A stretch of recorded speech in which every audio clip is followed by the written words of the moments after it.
bisa jauh-jauh dari bahasa Arab. Dalam sehari kita salat 5 kali, oke, dalam 5 kali sehari. Dan coba bayangkan kalau misalnya dalam salat kita suka salah baca ayat ataupun doanya.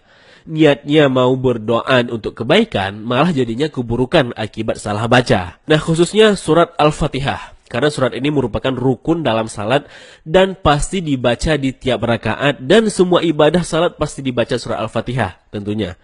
Oke, mari kita lihat kira-kira kesalahan apa yang sering kita lakukan saat kita membaca surat Al-Fatihah. Oke. Yang pertama teman-teman, ketika kita membaca Bismillahirrahmanirrahim. Ada sebagian kita membaca Rahim dengan Rahim. Ini merubah makna.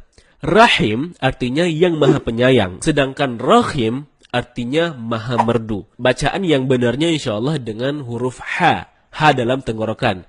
Jadinya Rahim, bukan Rahim. Kalau teman-teman bacanya Rahim, itu dapat merubah makna atau arti dari ayat suci Al-Quran. Kesalahan kedua, ketika membaca Alhamdulillahi Rabbil Alamin. Nah, ada yang membaca Alhamdu tidak menggunakan H dalam kerongkongan. Kalau kita membaca Alhamdulillah dengan H dalam kerongkongan, ya artinya segala puji bagi Allah. Nah sebaliknya, kalau kita baca Alhamdu, H bukan tenggorokan, maka artinya segala kematian. Jauh berbeda. Begitu juga terkadang kita malas mengucapin huruf Ain. Jadinya ketika kita membaca Alhamdulillahi Rabbil Alamin, malah dibaca Alamin. Alamin menggunakan huruf Ain artinya semesta alam. Nah kalau Alamin artinya sakit. Kalau kita baca dari awal Alhamdulillahirabbil alamin, maka artinya sangat fatal. Segala kematian bagi Tuhan orang-orang yang sakit. Subhanallah, maknanya jauh 180 derajat. Tanpa sengaja kita malah memaki Allah. Nah, kesalahan ketiga teman-teman, ketika kita membaca Iyyaka na'budu wa iyyaka nasta'in. Ada yang membacanya dengan Iyyaka, tidak menekan huruf ya. Seperti sebagaimana kita jelaskan tadi bahwa penekanan itu dapat merubah makna. Kalau kita baca Iyyaka na'budu dengan menekan huruf ya, maka artinya menjadi kepadamulah kami menyembah. Kalau membaca tanpa tekanan seperti Iyyaka na'budu, maka artinya kepada cahaya matahari kami menyembah. Nauzubillah. Berbeda jauh 180 derajat, teman-teman.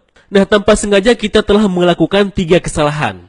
Pertama, merubah makna, kemudian memaki Allah, dan yang ketiga meminta kepada matahari atau berlaku syirik. Nah, kalau setiap salat yang 5 kali sehari kita bacanya terus salah-salah, demikian maka setiap rakaat kita sudah merubah makna, memaki Allah, dan berbuat syirik. Nah, itu baru Al-Fatihah loh, belum lagi bacaan-bacaan lainnya.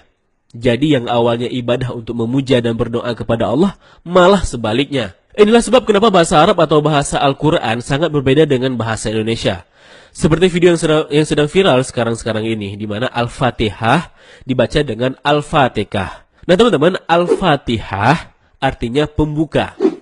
Sedangkan Al-Fatihah ya dari kata fataka. Kalau kita lihat dari kamus artinya membunuh, menghancurkan, atau menghapuskan. Sangat jauh berbeda. Nah, dari nama surat saja kalau salah sebut bisa merubah arti 180 derajat.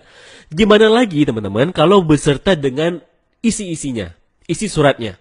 Oke gini, saya tidak bermaksud untuk menyerang suatu individu, melainkan dari video viral ini kita ambil refleksinya, ya. Kita renungi dan kita ambil ibrah. Kita nggak menyerang individu, bisa jadi juga itu karena cuma kesilapan penyebutan. Ya kita sebagai muslim harus bisa saling berbaik sangka, karena bisa saja kita juga bisa salah seperti itu. Intinya video ini bukan untuk ngerosting orang, tetapi untuk mengambil ibrah dan pelajaran, wawasan serta ilmu pengetahuan, bahwa bahasa Arab itu tidak seperti yang kita bayangkan. Dan semoga setelah ini kita bisa lebih banyak mempelajari ilmu tajwid untuk memperbaiki bacaan kita supaya sesuai dengan kaidah bahasanya. Dan saya sendiri jujur belum sempurna dalam pelafalan bahasa Arab, oleh karenanya sama-samalah kita belajar. Nah terus gimana kalau dulu saya bacanya sering salah-salah? Kan saya tidak tahu apakah saya berdosa, kan begitu pertanyaannya. Nah teman-teman, dalam Islam ada yang namanya rufi'al qalam, yakni kondisi di mana kamu ditolerir apabila berbuat kesalahan. Ada 3 kondisi di mana kamu berbuat salah namun kamu dimaafkan. Yang pertama, kondisi di mana kamu lupa atau khilaf. Yang kedua, hilang ingatan atau gila. Yang ketiga, tidak tahu atau belum punya ilmunya. Jadi kalau misalnya kamu tidak tahu, ya mudah-mudahan dimaafkan dengan syarat kamu akan belajar dan memperbaiki bacaannya. Dan kalaupun misalnya kamu sudah belajar dan tetap sering lupa, maka juga walaupun begitu kamu tetap berusaha untuk memperbaiki, maka insya Allah akan dimaafkan karena Allah tahu kalau kamu memang ada niat untuk memperbaiki diri. Dan Allah juga tahu kalau kamu lupa ataupun belum tahu. Allah melihat prosesnya loh.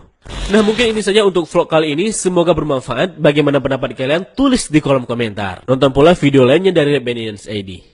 Jangan lupa like, share, dan subscribe. Terima kasih telah menyaksikan. Sampai jumpa di episode berikutnya. Wassalamualaikum warahmatullahi wabarakatuh. Salam damai.